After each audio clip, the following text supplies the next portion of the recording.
Christopher നോളൻ്റെ IMAX ഒബ്സഷനെ കുറിച്ച് നമുക്ക് എല്ലാവർക്കും അറിയാവുന്ന ഒരു കാര്യമാണ്. അതുപോലെ തന്നെയാണ് പുള്ളിക്കാരൻ്റെ 5.1 ചാനൽ ഐമാക്സ് പുള്ളി സൗണ്ട് ട്രാക്ക് ചെയ്യണമെങ്കിൽ അത് 5.1 ഇപ്പോഴും ചെയ്യാറുള്ളത്.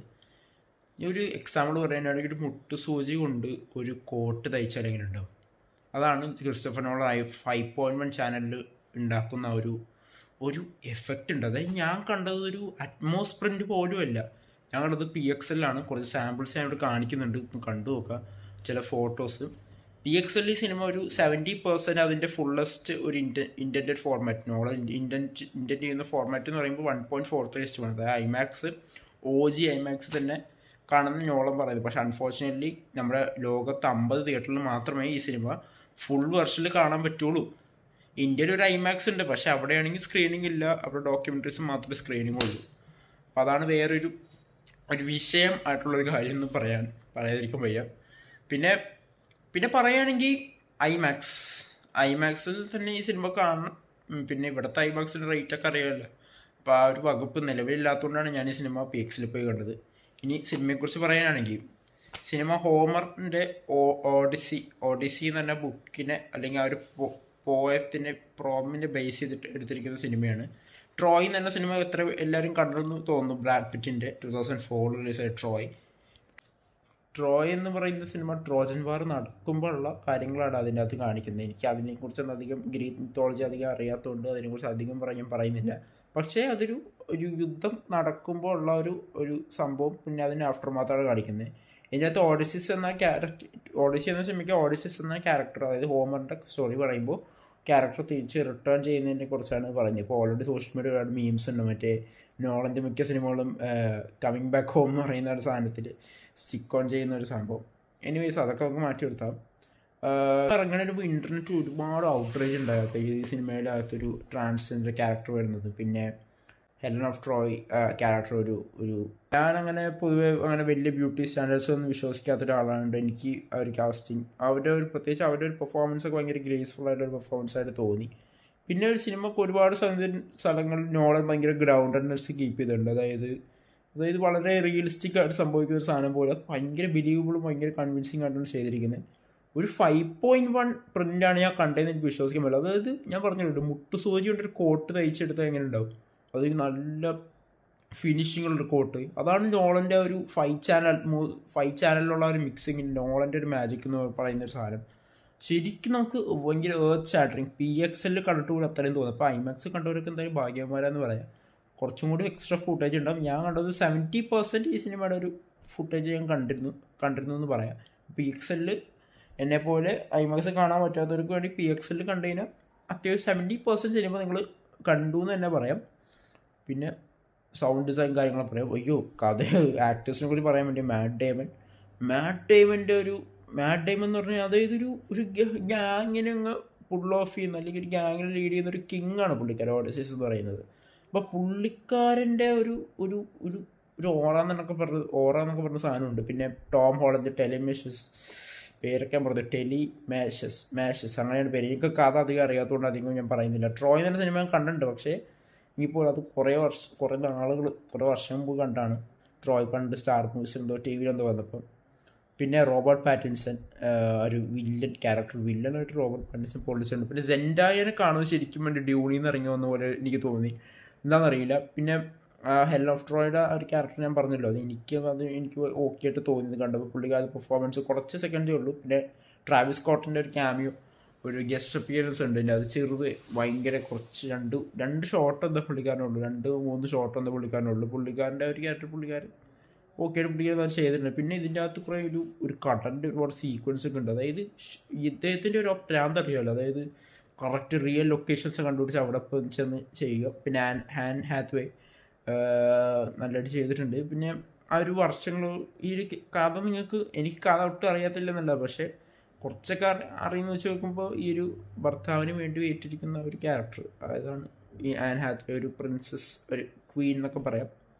അപ്പോൾ ആ ഒരു ക്യാരക്ടർ സംഭവം. പിന്നെ ഇതിൻ്റെ അകത്തും non linear type story telling ആണ്, പക്ഷേ ഇതിൻ്റെ അകത്ത് അധികം നോൺ ലീനിയർ ആക്കാൻ പറ്റത്തില്ല. കാരണം ഈ സ്റ്റോറിയുടെ ഒരു ഫ്ലോയും, അതായത് ഇയാൾ തിരിച്ചു വരുന്നതും പിന്നെ ഈ മകൻ്റെ കാത്തിരിപ്പ് പല ടൈം ലൈനിലായിട്ട് ഇതിൻ്റെ അകത്ത് കാണിക്കുന്നുണ്ട്. ടോം ഹോളണ്ടും ടോം ഹോളണ്ട് പക്ഷേ എനിക്ക് എന്തോ അത്രയും ഇങ്ങോട്ട് ഇഷ്ടപ്പെട്ടില്ല എന്നല്ല, പക്ഷേ കാരണം ഒന്നാമത്തെ കാര്യം ടോം ഹോളണ്ടിന് അധികം സ്ക്രീൻ ടൈം ഇല്ല. കൂടുതൽ സ്ക്രീൻ ടൈം മാറ്റ് ഡേമൺ തന്നെയാണ് സിനിമയ്ക്കകത്ത് കൊണ്ടുപോകുന്നത്.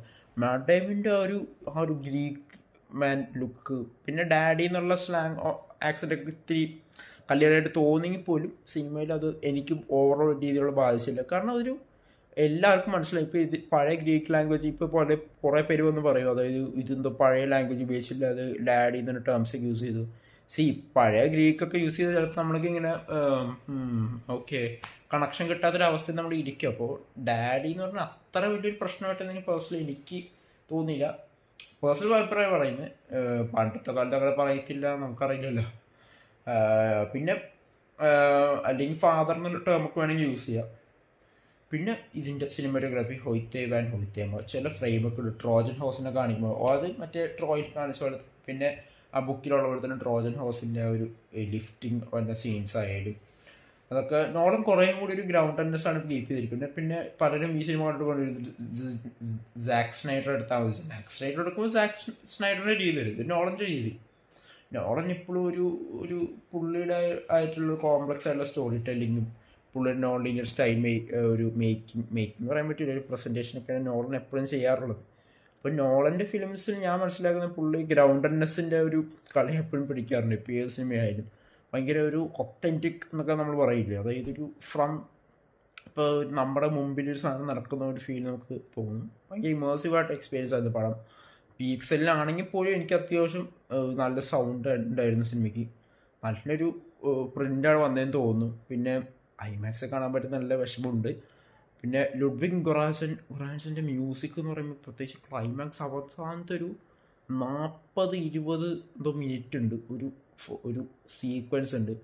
പിന്നെ മോൺസ്റ്റേഴ്സിനെ കാണിച്ചിരിക്കുന്നതായാലും ആനിമൽസിനെ കാണും ഭയങ്കര രസമാണ്. അതായത് നമ്മളിവർ മറ്റേ തിരിച്ചു വരുമ്പോൾ മറ്റേ ഈ സോൾജേഴ്സ് എല്ലാവരും പടയാളികളെല്ലാം തിരിച്ച് മറ്റേ മാറ്റ് ഡേമണും എല്ലാവരും തിരിച്ചു വരുമ്പോൾ ഉള്ള ഒരു ഫ്രെയിമും കാര്യങ്ങളൊക്കെ ഉണ്ട്. പിന്നെ I forgot the name who acted S Helen of Troy, അതൊക്കെ ഞാൻ നോക്കി വെച്ചതാണ്. I forgot the name.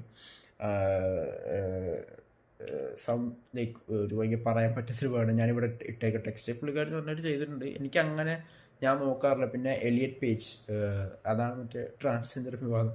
Eliot page converted ഒരു ട്രാൻസ്ജെൻഡറാണ്. അപ്പോൾ അത്തരം ഒരു സംഭവം ഇല്ലാതൊരു ക്യാരക്ടർ ചെയ്യുന്നുണ്ട്.